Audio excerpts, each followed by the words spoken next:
नमस्कार दोस्तों, स्वागत है एक बार फिर से आप सभी का एवीआर कोचिंग सेंटर में। दोस्तों, प्राचीन इतिहास की लास्ट क्लास है। इसे आगे मध्यकालीन इतिहास शुरू हो जाएगा। और जिन्होंने अभी तक चैनल को सब्सक्राइब नहीं किया है तो सभी चैनल को सब्सक्राइब कर लें और घंटी का बटन जरूर दबा दें। इस क्लास में हम देखेंगे विविध। तो प्राचीन इतिहास के विविध के बारे में फर्स्ट हमारा है प्राचीन भारत की संस्कृति के संदर्भ में पंचायतना का क्या अर्थ है। तो मंदिर वास्तुकला की एक शैली का अर्थ है जो पंचायतना का अर्थ है। 7वीं शताब्दी के दौरान राज व्यवस्था के संदर्भ में सामंत शब्द का क्या अर्थ था। तो एक मातहत शासक, इसका जो है सामंत शब्द का अर्थ है, यानी कि एक महंतम राजा। नेक्स्ट हम बात करते हैं लाद खान मंदिर नामक प्राचीन काल का मंदिर किस स्थल पर है। तो ऐहोल में है। 2री शताब्दी ईसा पूर्व के दौरान हेलियोडोरस जो कि किसके दरबार में है, राजदूत के रूप में आया था। तो भागभद्र के दरबार में आया था। कौन? हेलियोडोरस। नेक्स्ट बात करते हैं, इसमें हम भारत के किस राज्य में आपको हेलियोडोरस स्तंभ मिलेगा। तो मध्य प्रदेश में मिलेगा। नेक्स्ट हम बात करते हैं इसमें क्वेश्चन नंबर 6 की। तो देखिए, सिद्धांत शिरोमणि नामक प्राचीन ग्रंथ के रचयिता कौन है। तो कौन है? भास्कराचार्य हैं। किसके? सिद्धांत शिरोमणि नामक प्राचीन ग्रंथ के। नेक्स्ट इसमें सर्वपुरिया और सोमवंशी नामक राजवंशों ने कौन से राज्य में शासन किया है। तो छत्तीसगढ़ में शासन किया है। प्राचीन भारत में बाजरा की खेती का प्रमाण किस स्थल से मिलता है। तो हलूर से मिलता है। सुदर्शन झील नामक झील की मरम्मत का उल्लेख किस शिलालेख से मिलता है।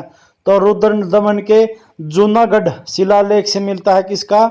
सुदर्शन झील का मरम्मत का उल्लेख। नेक्स्ट है इसमें किन ब्राह्मणों ने अपना पारंपरिक पेशा छोड़ दिया और कर्नाटक में सफलतापूर्वक एक राज्य स्थापित किया। तो किसने किया है? कदम मयूर शर्मन ने किया है। जो ब्राह्मण थे उन्होंने अपना पारंपरिक पेशा छोड़कर कर्नाटक में सफलतापूर्वक एक राज्य स्थापित किया। नेक्स्ट है निम्नलिखित में से कौन सा युगम सही सुमेलित है। तो देखिए, शूद्रक का है मृच्छकटिका, कलण का है रामचरित, हर्षचरित का है बाणभट्ट और फिरदौसी का है शाहनामा। इसमें फर्स्ट है तो फर्स्ट है शूद्र मृच्छकटिका, सेकंड कलहण नहीं है इसमें, तीसरा हमारा हर्षचरित का बाणभट्ट और चौथा है फिरोजशाही का शाहनामा। जो कि कलहण का रामचरित है वो इसमें सही क्रम में नहीं है। नेक्स्ट बात करते हैं निम्नलिखित में से कौन प्राचीन भारत का प्रादेशिक शक्ति का हिस्सा नहीं था। तो कौन कौन से इसमें 4 ऑप्शन है। कान्याकुब्ज, मगध, कुरु और कौशल। तो कौन सा नहीं है इसमें? कान्याकुब्ज है जो इसका प्राचीन भारत का प्रादेशिक शक्ति का हिस्सा नहीं है। नेक्स्ट प्रश्न हमारा 13वां। तो इसमें है कोलाथु नाडु वल्लुनाद थेकुमकुर जो कि भारत के किस राज्य के छोटे समय से प्राचीन साम्राज्य हैं। तो केरल के हैं। प्रख्यात संस्कृत कवि और नाटककार कालिदास की रचना नहीं है। तो कौन सी रचना नहीं है कालिदास की? किरातार्जुनीयम, यानी कि भारवी द्वारा लिखित है यह पुस्तक, यह रचना। नेक्स्ट हमारा है निंगथौजा राजवंश ने कौन सी तत्कालीन रियासत पर शासन किया। तो मणिपुर पर शासन किया है।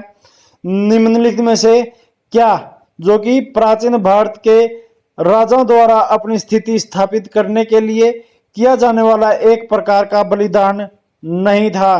तो कौन सा नहीं था? मुवेंदवेलन, वाजपेयी, राजसूय और अश्वमेध। तो इनमें से कौन सा नहीं था? मुवेंदवेलन नहीं था। नेक्स्ट हमारा है किस साम्राज्य की राजधानी दक्षिण भारत नहीं थी। तो पाल साम्राज्य की राजधानी दक्षिण भारत में नहीं थी। नेक्स्ट हमारा है प्राचीन भारत के राजाओं की स्तुति में रचित शिलालेखों को क्या कहा जाता है। तो क्या कहा जाता है? प्रस्ती कहा जाता था। प्राचीन भारत में पत्थर के औजार बनाने के लिए किस तकनीक का प्रयोग किया जाता था। तो दबाव संकलन का प्रयोग किया जाता था। नेक्स्ट है प्राचीन भारतीय संस्कृति के संदर्भ में शब्द नगर, वेसर और द्रविड़ किससे जुड़े हुए हैं। या शब्द हैं या नाम है? तो मंदिर वास्तुकला की शैलियों से जुड़े हुए नाम या शब्द हैं कौन से? नगर, वेसर और द्रविड़। नेक्स्ट है अवंती साम्राज्य की राजधानी कौन सी थी?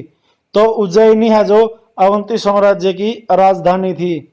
नेक्स्ट है पांड्य साम्राज्य की राजधानी मदुरै को प्राचीन शहर किस नदी के किनारे मौजूद है? तो वैगई नदी के किनारे मौजूद है। कौन सा? मदुरै। नेक्स्ट चलते हैं हम प्राचीन भारत में वाकाटक वंश के संस्थापक कौन थे? तो विंध्य शक्ति जो वाकाटक वंश के संस्थापक थे। निम्नलिखित में से कौन सा युगम सही है?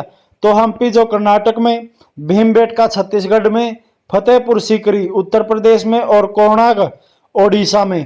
तो इनमें से सही युगम है जो है हम्पी कर्नाटक में है। तीसरे नंबर वाला फतेहपुर सीकरी जो कि उत्तर प्रदेश में है। चौथा है कोणार्क जो है ओडिशा में है।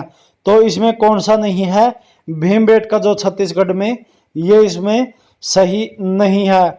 नेक्स्ट चलते हैं हम 1957 से 58 में डॉक्टर विष्णु वाकणकर ने गलती से किस प्रागैतिहासिक पुरातत्व स्थल की खोज की थी? तो भीमबेटका की खोज की थी। कैसे गलती से खोज की गई थी इसकी? कब? 1957 से 1958 में। नेक्स्ट हमारा क्वेश्चन है भीमबेटका गुफाएं है जो वो किस राज्य की प्रागैतिहासिक शैल चित्रों के लिए प्रसिद्ध है? तो मध्य प्रदेश में प्रसिद्ध है। नेक्स्ट हमारा है भीमबेटका विश्व धरोहर स्थल किसके लिए माना जाता है? तो प्रागैतिहासिक चट्टान आश्रयों के लिए जाना जाता है। नेक्स्ट हमारा क्वेश्चन है इनाम गांव में दफन स्थल किस नदी के किनारे स्थित है? तो घोड़ नदी के किनारे स्थित है। पिकली हाल और ऊटनूर महत्वपूर्ण स्थल कब के हैं? तो नवपाषाण के हैं। नेक्स्ट हमारा क्वेश्चन है कोल्डी हवा नामक प्रागैतिहासिक स्थल किस राज्य में स्थित है? तो उत्तर प्रदेश में स्थित है। नेक्स्ट है भारत का एक प्रसिद्ध जीवाश्म स्थल जहां एक डायनासोर का पूर्ण कंकाल मिला है, तो वर्धा जो कि महाराष्ट्र में है। नेक्स्ट क्वेश्चन हमारा दैमाबाद नामक ताम्रपाषाण संस्कृत स्थल किस राज्य में स्थित है? तो महाराष्ट्र में स्थित है। और इसी के साथ आज की क्लास में हमारा इतना ही। लेकिन जिन्होंने अभी तक चैनल को सब्सक्राइब नहीं किया है तो सभी से रिक्वेस्ट है चैनल को सब्सक्राइब कर लें। और नेक्स्ट मध्यकालीन इतिहास की क्लास स्टार्ट करेंगे तो घंटी का बटन जरूर दबा लें। तो चलिए खुश रहिए, खुशहाल रहिए, सुरक्षित रहिए। मिलते हैं जल्दी नेक्स्ट क्लास में। तब तक के लिए जय हिंद, जय भारत।